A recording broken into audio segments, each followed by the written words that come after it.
కొల్చారం మండలం వరిగుంతం గ్రామంలో మహాసంపర్క్ అభియాన్ కార్యక్రమం నిర్వహించారు. ఇంటింటికి బీజేపీ, ప్రతి ఇంటికి పోలింగ్ బూత్ అధ్యక్షుడితో కలిసి డోర్ స్టిక్కర్స్, కరపత్రాలు పంపిణీ కార్యక్రమానికి ముఖ్య అతిథిగా బీజేపీ అధ్యక్షులు వాల్దాస్ రాధా మల్లేష్ గౌడ్ హాజరయ్యారు.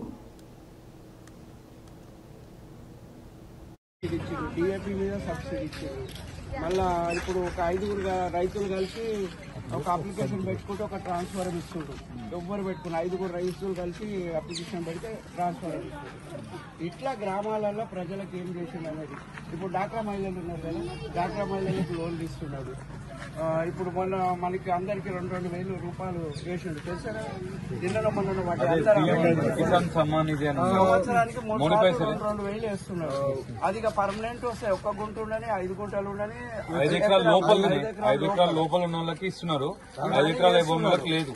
ఇప్పుడు కూడా ఇంకెంతో చేయాలని అనుకుంటుండ్రు ప్రజల కోసం. ఇప్పుడు వడ్లది కూడా ఇంతకు ముందు 1300 క్వింటాలు ఉంటుండే, దాన్ని 2300 చేసింది. దగ్గర మద్దతు ధర పెంచుతా ఉన్నాడు. ఇవన్నీ కూడా నరేంద్ర మోడీ చేస్తున్నాడు. ఇప్పుడు 11 సంవత్సరాలు అయింది.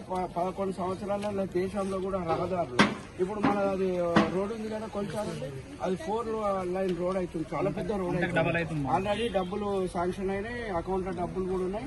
ఇప్పుడు ల్యాండ్ కాగానే వర్క్ స్టార్ట్ అవుతుంది. ఇట్లా నరేంద్ర మోడీ ఎన్నో చేస్తుండే. ఇప్పుడు కాంగ్రెస్ వాళ్ళు ఏం చెప్పారే, ఇంట్లో 4 మహిళలు ఉంటే 4కి 2,500 ఇస్తా, నేను గద్దెక్కంగానే మొదటి సంతకం అవితులని పెడతా అన్నాడు.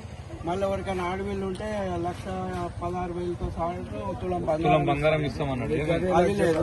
గ్యాస్ ఇస్తాడు, గ్యాస్ ఇవ్వలేదు, ఏది కూడా ఇవ్వలేదు, డబ్బులు లేవు. బతుకమ్మ జీవులు ఇస్తాయి, కేజీఆర్ ఇస్తాయి, ఆ బతుకమ్మ జీవులు మళ్ళీ కూడా బంద్ అయింది. కనుక ఈసారి ఏంటిదంటే ఇన్ని సంవత్సరాలు మనము నువ్వు ఇప్పుడు 60 ఏళ్ళు ఉంటావు, 50 నుంచి 55 ఏళ్ళు 60 ఏళ్ళు నువ్వు ఉన్నావు. కాంగ్రెస్ ను, సిపిఐను, బీఆర్ఎస్ ను ఇండియా తప్ప మనం బీజేపీని చూడలేము. కమలం పువ్వు గుర్తు చేసినట్టయితే గ్రామాలన్నీ మంచిగా అయితే, గ్రామాలు డెవలప్మెంట్ అవుతాయి.